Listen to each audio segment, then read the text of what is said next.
Morning, everyone. Happy Sunday. Thanks again for tuning in. How many of you appreciate our team this morning? I'm always amazed by, what's going on behind the scene. It's not easy to, it looks easy. You just press a button for you guys to watch us. But boy, oh boy, behind the scene, it just makes me nervous every time.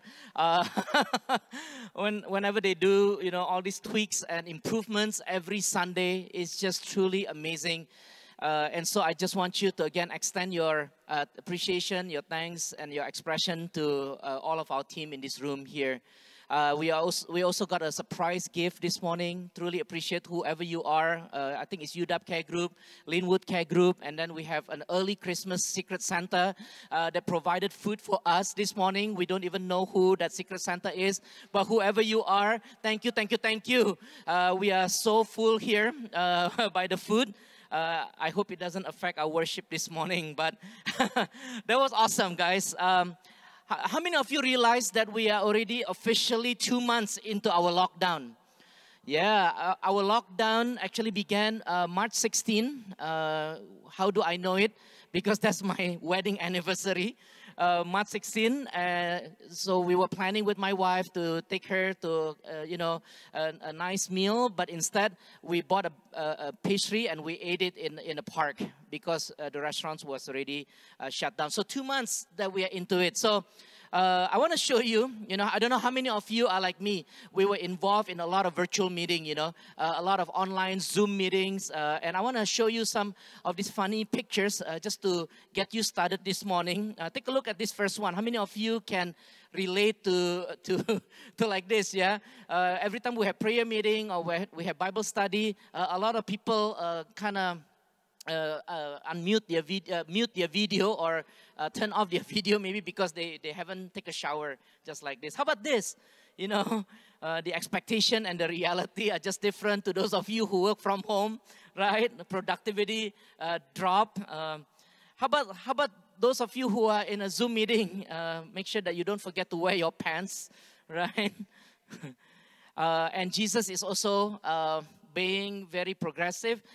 He also had a Zoom meeting with his disciples.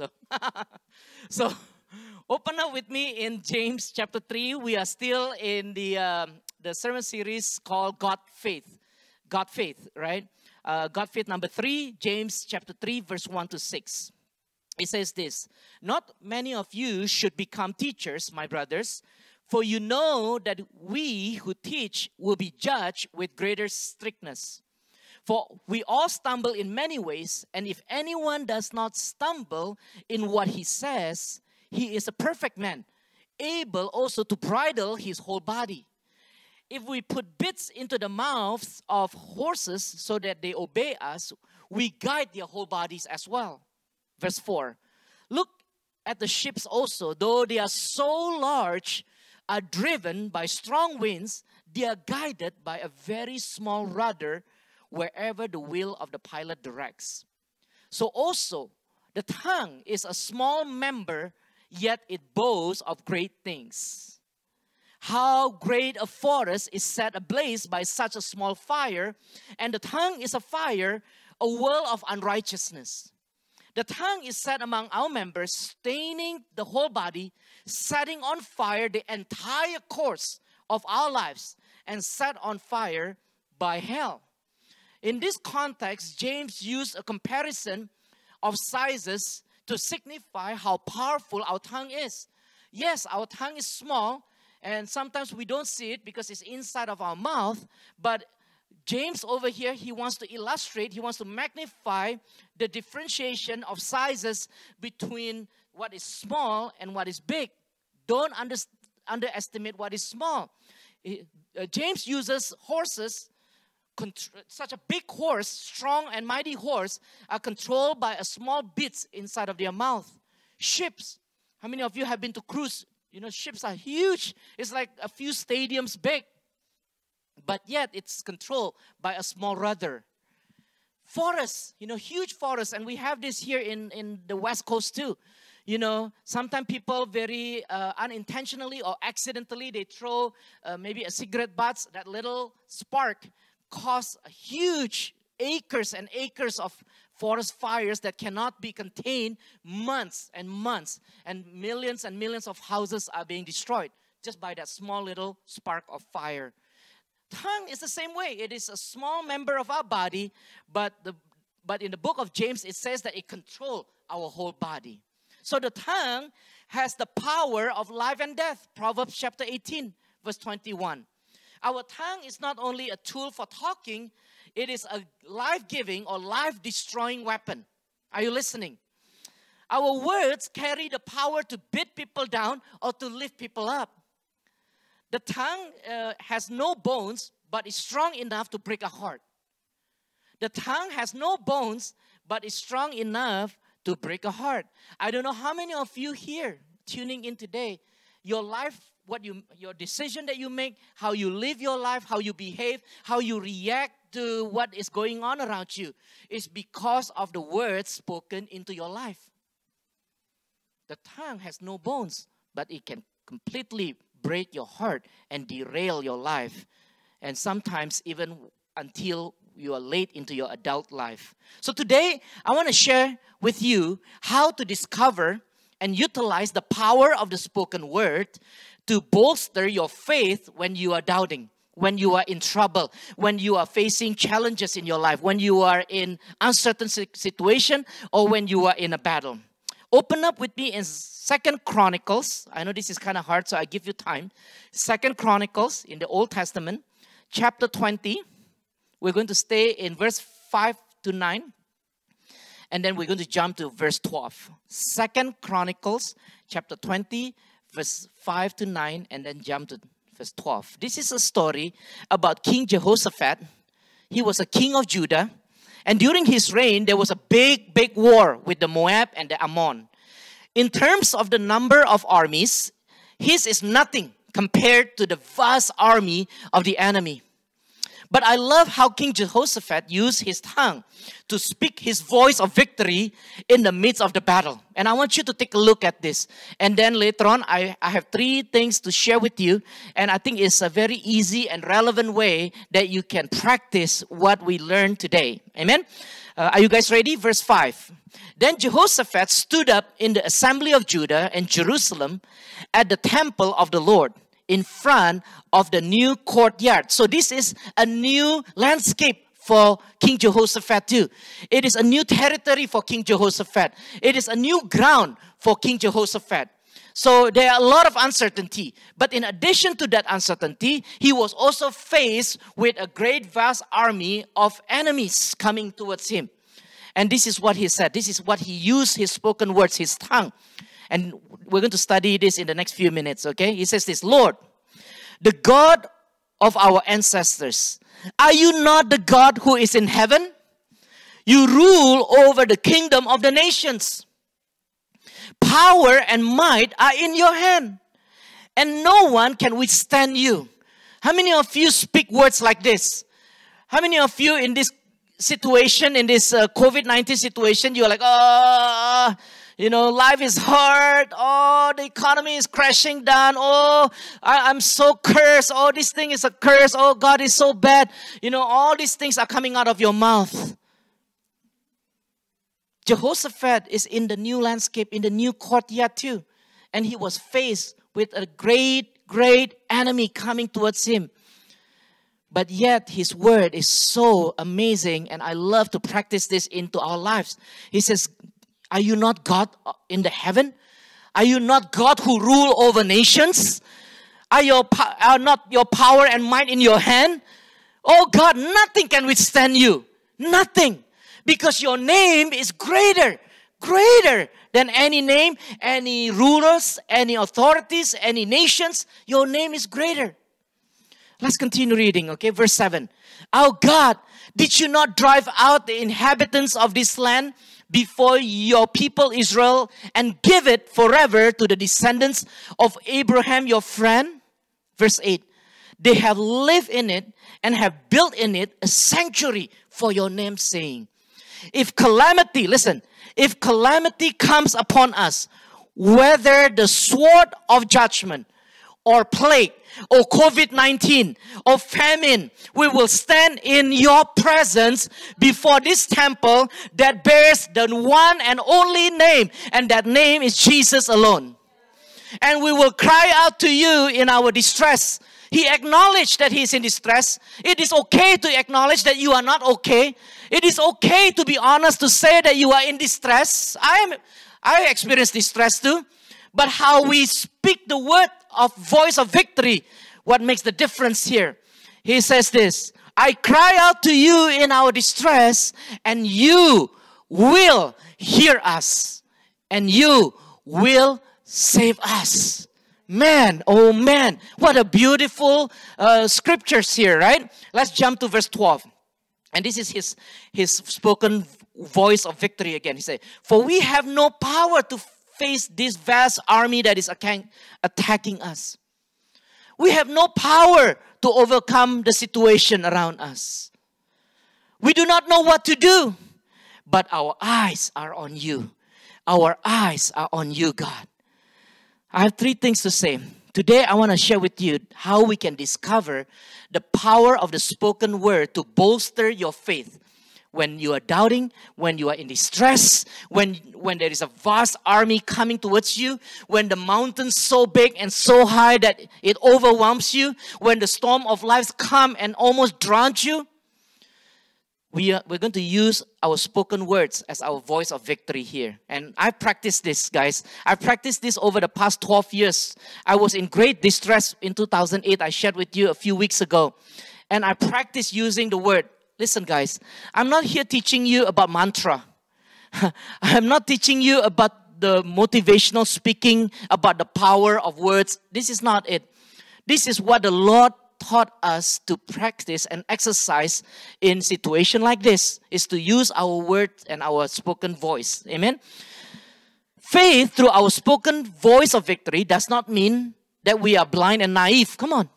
We are not blind and naive. We understand the danger. We understand the power of the enemy. We understand what is going on. We understand, yep, it is overwhelming for us. But we are declaring what we are not yet seen to be manifested through our God when we speak that voice of victory. Yes, we have not received victory yet, maybe at this moment, but it does not mean we have not stood on that victory. Come on, are you listening? So when we are speaking in the midst of your storm, those voice of victory, it does not mean that you are blind, you are naive. It's just that you are declaring whatever you have not seen, so that what you have not seen will be manifested through the doing of our God. So 3 things. Number 1, and these are very practical ideas I'm going to give you that you can exercise starting today. Starting today, your family, teach your children to say these things too. Number 1 is acknowledge the character of God. Come on. By reading the Word of God, we understand the character of God. By walking with Jesus, by having relationship with God, we understand the character of God. Sometimes, yes, when we are in the midst of storm, when we are overwhelmed by our enemies in the battle, sometimes we forget about the character of our God, the God that we worship, the God that we serve, the God that we do live stream together. We forgot. And sometimes we need to force, or not kind of force, but we need to discipline our soul. We need to discipline our soul to acknowledge the character of God in the midst of our distress. Sometimes we don't feel like acknowledging the character of God. Because by acknowledging the character of God, it seems like God is not listening, God is not doing, God is not moving. But the character of God is yes and amen. The character of God is our firm foundation. The character of God is the constant through every season of our lives. It doesn't change. Jesus is the same yesterday, today, and forever. Yeah, the circumstances can change. The outcome can change. Maybe things as unseen, maybe things uncertain, but our God is the same. The character is firm, and therefore we need to learn to acknowledge it. So if you look at King Jehoshaphat in verse 5 and 6, he began his cry by speaking and acknowledging with his spoken word the character of God. He says, Lord, the God of our ancestors, are you not the God who is in heaven? Are you not the one who has power over the heaven and the earth? You rule over all of the kingdom of the nations. I was watching the news, Sometimes watching the news is really bad, right? It makes you more depressed by watching the news. Sometimes what you need to do is turn off your TV or your YouTube or whatever you are watching those news, confusing news, and just take the time to declare the word of God and the character of God.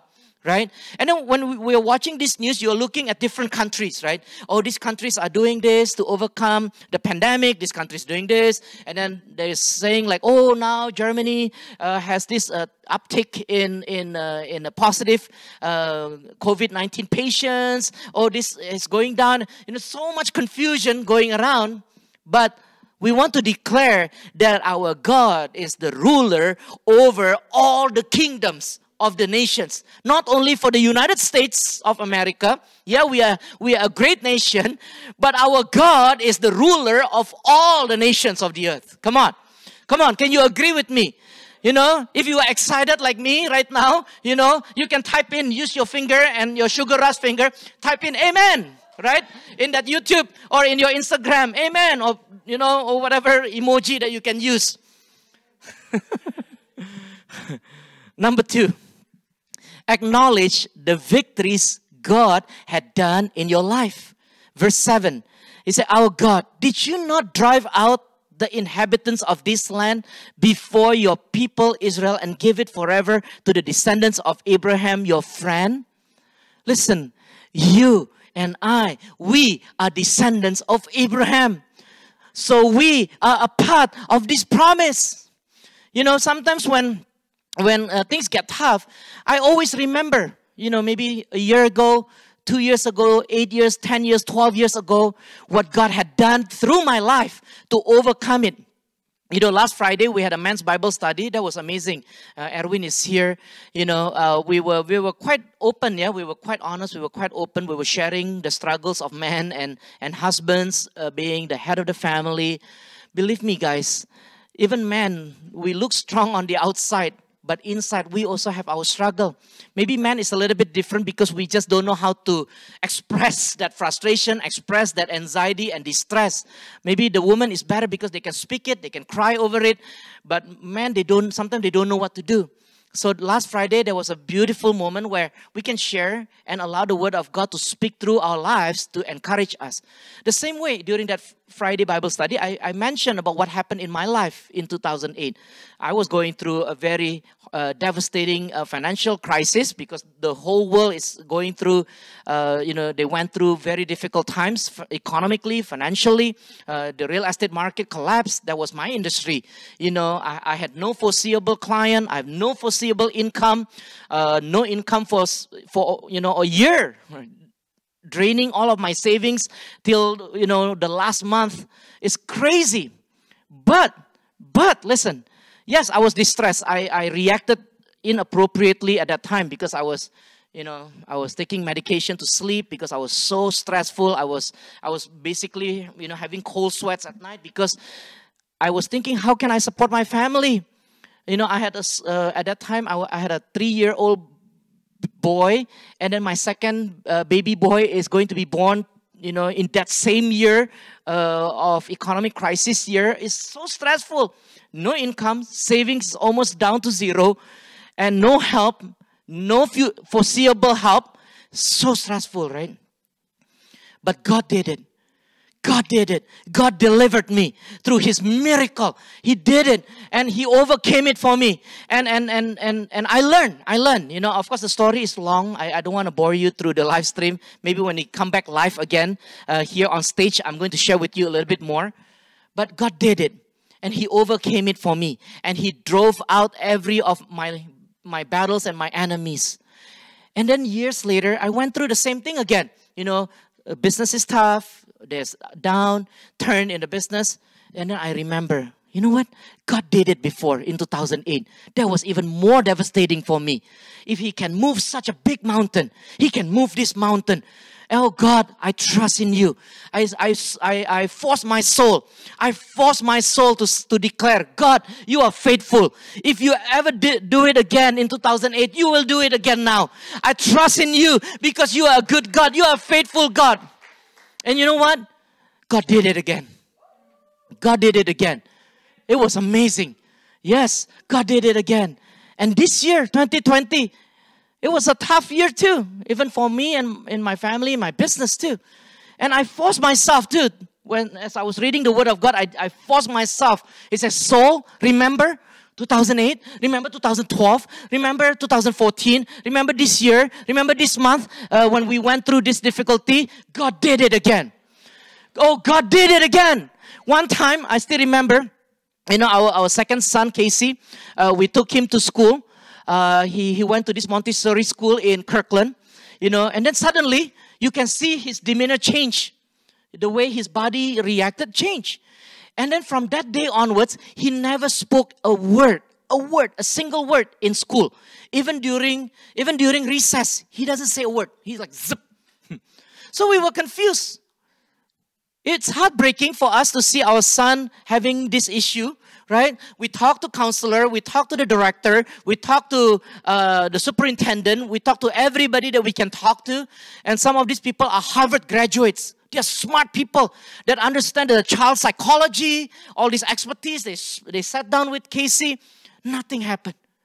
We moved him from one school to another. Nothing changed. We moved again to another Christian school. Nothing changed. We were worried because that was like, I forgot how many, maybe a number of years, or maybe a year or 2 years that's going on. And we were worried because this will be this coming school year at that time, it was going to be his last school year in this private preschool. Because the following year, we have to put him in public school.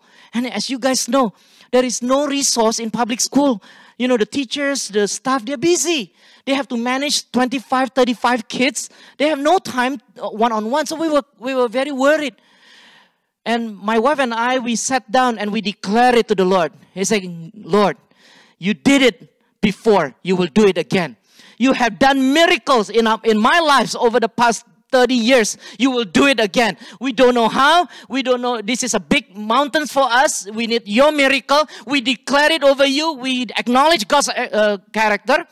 And then, as we began the last year of his kindergarten, that last year before he goes to first grade, he went into his school. This never happened, okay? He went into his school, and then his teacher, every morning, the teacher tried their best to accommodate him, like by saying, good morning, Casey, how are you? Hello, good day, but he never responded. He was like, he'll just walk, and his demeanor, you can see his shoulder tucked in. You can kind of tell something is wrong.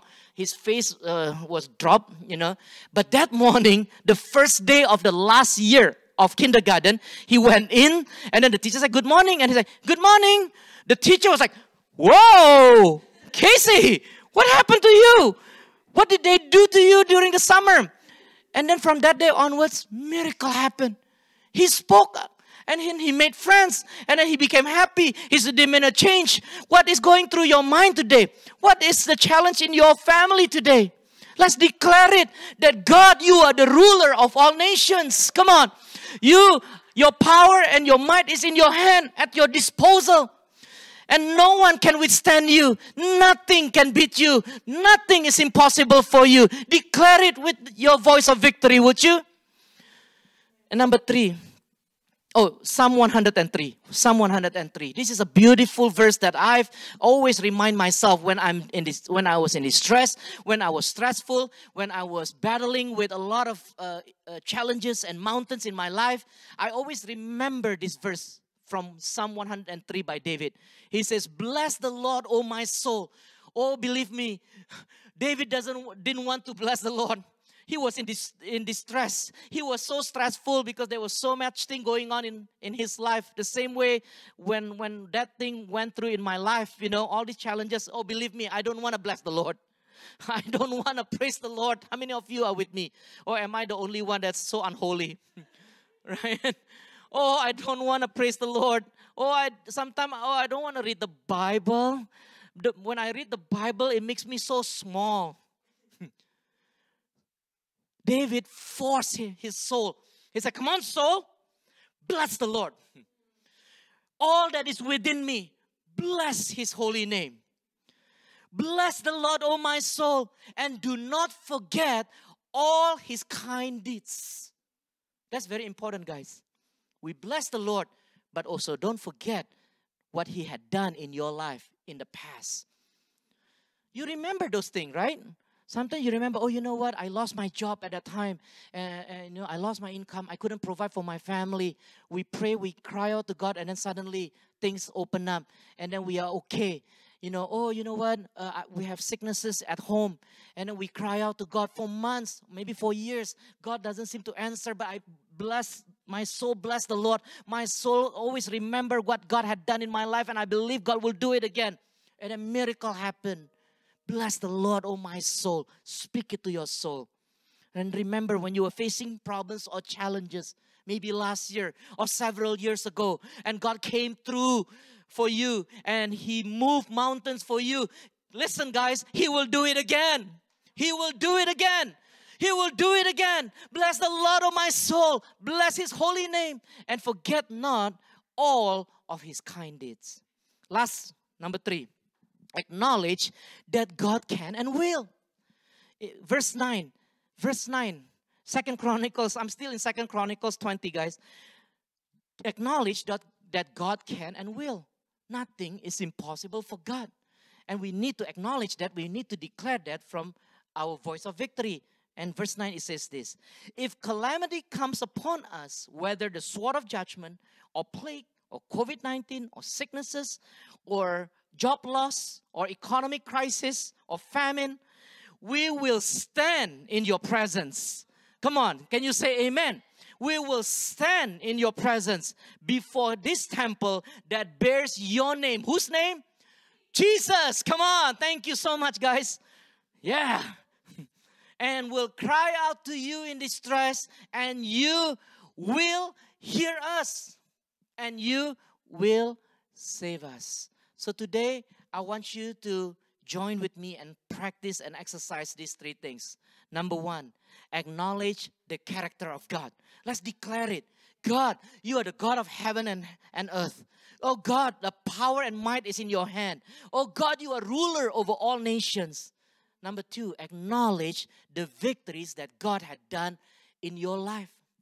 Before those mountains that God had moved, he will do it again. Force your soul to bless his holy name. Amen. Number 3, God can and will save us. He will heal this land and he will bring us out to be the light and the hope of this world. Would you I want to take a moment to pray. I know sometimes I say things funny or I tell jokes. Sure, yes. To those of you tuning in, ladies and gentlemen, Audrey.